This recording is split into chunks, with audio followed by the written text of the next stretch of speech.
Live and direct.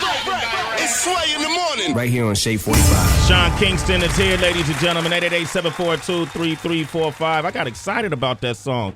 Let's go to line one real quick. OQ, get me, because, All right, Vanessa in Texas. Say what up to Sean Kingston. What up? What's up, Sean Kingston? Turn up. What's happening?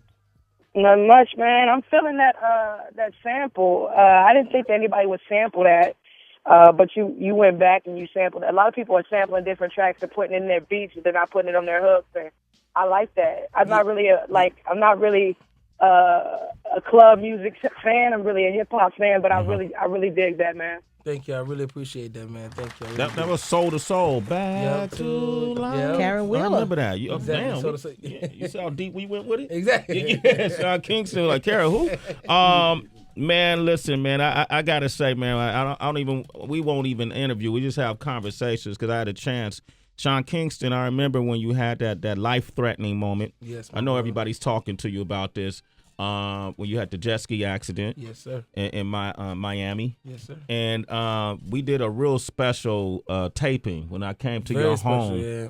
You know, and we did the first interview and your recovery. And number one, it was good to see you because the way they described that accident at that time was like you were on your deathbed. Yeah, it was crucial. How close were you to your deathbed? Like a lot of people don't know, I really actually died twice in the hospital. Wow. So, the title about that, and that was the reason why I wanted to tell old girl. Like, that was really definitely why, I had the idea of, really making Back to Life the intro and sampling that song and really doing it because it was dope. It was like T.I., he had his own things he was going through, so he was really coming back to life. And it was the same thing with me, like and people don't know that. That's why it was a rumor that I died, is because it really was like. You died twice? Twice in the hospital, yeah. I had open heart surgery and everything, man. Two times. Do you remember what heaven looked like, or what was it, or was it the other place? No.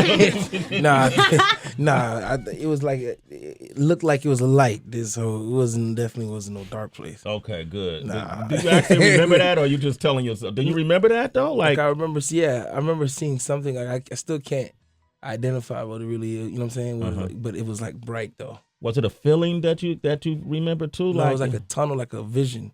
Really? Yeah. Did you hear any voices? No. Wow. So, when you got pulled, you died twice. Yeah, because basically they were running all these tests on me, and they couldn't really find nothing. Like it's like I had an internal problem. My aorta got the impact to the bridge was so hard that I tore my aorta, so all the blood was leaking from my heart. You know what I'm saying? So it was like internal. Wow. By the time they got to it, it was like, you know what I'm saying? My eyes rolled back. I was sweating and passed out, and boom, that's when that was one time. Then he had to, cut me open. Yeah. They had to put the hypodermic needle in your heart or anything like that. You don't know that. Yeah. You was looking into the light. Yeah. Look into the light. He's like, I'm here. Sean Kingston is hanging out, and then so we did the first interview with you with MTV, and it was something was important to me. I wanted to go down there. Because you and I hadn't sat down and spoke like that. I don't think ever up until that point. But I really like your music because thank you, my brother. I really appreciate it. Not a problem because it's music that my daughter and her friends could listen to, and I ain't gotta dissect it. I mean, you know what I mean. Like you talk about partying and everything, and it's like you get a little persuasive, but at the same time, it's always upbeat and you always give positive energy. in your definitely. music. Because for me, it's kind of like.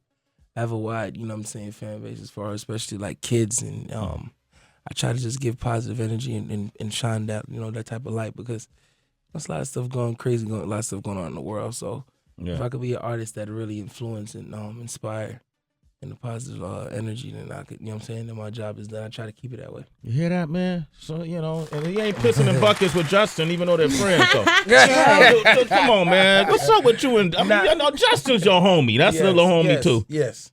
Pissing in buckets, man. Would you piss in a bucket?